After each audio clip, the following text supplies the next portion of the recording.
Entre los años 60 y 70, intelectuales, artistas y jóvenes de todo el mundo cuestionan los límites del poder y discuten sobre las libertades individuales. En este clima de cambio cultural, un pensador revoluciona los estudios sobre la sociedad. Obsesionado por los modelos de disciplinamiento, instala una nueva terminología para describir escenarios conocidos. Analiza el funcionamiento de los manicomios, las cárceles, los hospitales y los asilos de ancianos. Estructuras que lo llevan a redefinir los sistemas de poder instaurados y aceptados socialmente. Es así como en medio de la hoguera revolucionaria de los años 60 y 70, el filósofo francés Michel Foucault se convierte en el pensador más célebre del mundo. Modelo del intelectual versátil y polifacético, sus ideas inesperadas incomodan a la derecha y a la izquierda. A partir de Foucault es imposible mirar el mundo de la misma manera.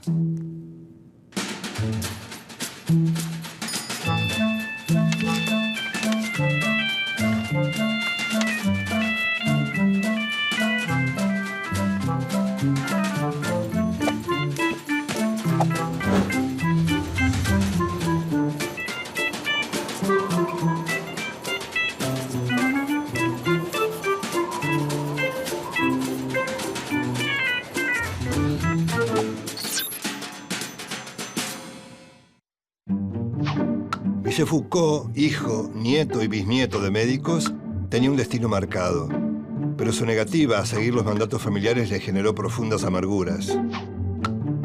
A una edad muy temprana descubrió su homosexualidad y también su profunda empatía por los seres que se mueven en los márgenes de la sociedad. Digno exponente de la modernidad, su objetivo fue iluminar las zonas de sombra de la sociedad y al mismo tiempo celebrar con alegría lo que llamó la fiesta del pensamiento. Sus estudios del sistema de poder parten del análisis de las cárceles. Foucault toma ese modelo de disciplinamiento social y lo amplía de manera inquietante a todo el espectro de los estudios sociales. Entre sus múltiples intereses, Foucault pone énfasis en la relación entre el poder y el saber. A partir del tópico saber es poder, se pregunta ¿cómo actúa el saber para articular el poder? Un grupo de poder establece qué es la verdad, pero no existe una verdad absoluta. Entonces, ¿qué significa saber?, se pregunta. El saber es lo que un grupo de gente comparte y que decide qué es la verdad. La verdad define lo correcto y lo incorrecto, la bondad y la maldad, lo normal y lo patológico. A través de esta verdad, el poder disciplinario controla la voluntad y el pensamiento en un proceso que él llama de normalización. Normalizar implica numerar y controlar a los individuos para que cumplan su rol dentro del cuerpo social. ¿Y cómo se normaliza a un cuerpo social? Por medio del lenguaje. Estas reflexiones están incluidas en Arqueología del Saber, donde afirma que aunque nos parezcan naturales o evidentes, los saberes o discursos son fruto de determinadas condiciones. Las prácticas sociales han creado un lenguaje que se apoya en definir a algo por su opuesto. Este lenguaje define al discurso. La palabra discurso alude a cualquier cosa escrita o dicha. Pero Foucault le da además un sentido específico. Discursos son los escritos pertenecientes a un área de saber técnico y provisto de un saber específico. Estos temas los amplió en otro de sus grandes aportes teóricos, las palabras y las cosas. El discurso sobre la locura producido por psiquiatras, psicólogos, trabajadores sociales y otros expertos define la locura como anormal. La locura es anormal, por lo tanto, define la normalidad. Que los anormales sean excluidos no significa que no sean importantes. La gente normal se ocupa de estudiar la anormalidad de manera incesante y obsesiva. A través de la anormalidad, por lo tanto, se establecen las relaciones de poder en una sociedad. La persona normal tiene poder sobre la anormal. El psicólogo define al loco, los médicos a los pacientes y los abogados son la contracara de los delincuentes. Estas reflexiones nacen en Suecia, donde vive una suerte de exilio voluntario a principios de los años 50. Allí escribe Historia de la locura en la época clásica.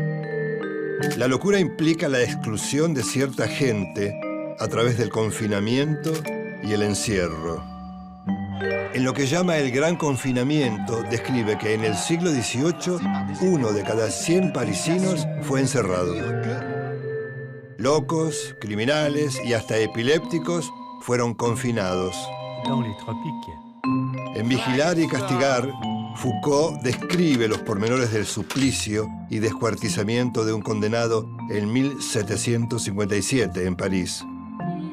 Ese espectáculo horroroso cambia en la modernidad democrática por una solución más civilizada, la cárcel. Foucault cree que las prisiones fascinan porque ciudadanos irreprochables pueden ejercer o permitir el encierro, el castigo y el hacinamiento, lo que él llama el mal sin límites. La sociedad no solo tolera, sino que exige que al delincuente se lo haga sufrir.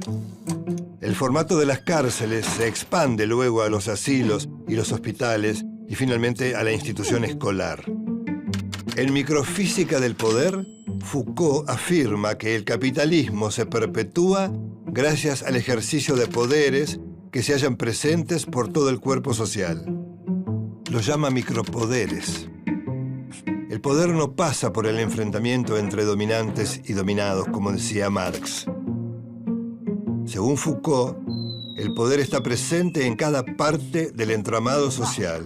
El Estado y los grupos sociales hacen uso del poder. Pero el poder se ejerce de manera sutil en instituciones, espacios productivos, organizaciones políticas, vínculos familiares y lazos íntimos. Esta reflexión condujo a Foucault al concepto de sociedad disciplinaria. Solo las mentes y los cuerpos disciplinados pueden garantizar la productividad, aceptación de las normas y el pensamiento metódico requeridos por el capitalismo occidental. Pero este modelo de las sociedades de control fue cambiando. Con la llegada de la posmodernidad, el control está depositado en la seducción, el hedonismo, el consumo e incluso las biotecnologías. Para definir ese ambiguo sistema de relaciones entre el poder y la vida cotidiana, se creó el término biopolítica. Foucault plantea que la ideología requiere del control del cuerpo del individuo. En este sentido, va un paso adelante de la teoría del control social. Para la sociedad capitalista, lo que importa ante todo es lo biopolítico. La función de la biopolítica es tratar de que los cerebros se autorregulen, o sea, se autocontrolen. Se podría definir a la biopolítica como la implementación de acciones políticas sobre la vida, tanto en cuerpos individuales como en poblaciones. El Estado y las teorías económicas se ocuparon en potenciar las capacidades biológicas e intelectuales de los individuos. La familia tipo y el control de la natalidad se adecuan al concepto de producción capitalista. El objetivo del biopoder, por lo tanto, es la gestión total de la vida. El sistema genera nuevas vacunas que reducen la mortalidad y prolongan la vida. La biopolítica en la expresión más pulida del capitalismo, el neoliberalismo. El mercado toma decisiones desmembradas de toda autoridad, ajustes de precios y tarifas, transferencias de dinero, redistribuciones antojadizas. En este esquema, los individuos no cumplen ningún papel. No es la explotación que denunciaba Marx, sino de la exclusión progresiva de masas de indigentes a los que se niega identidad. Según Foucault, las relaciones de poder varían debido a la resistencia. La libertad ética es un modo de resistencia a la trama de la biopolítica. Foucault coincidía con lo que un siglo antes había dicho su admirado Friedrich Nietzsche.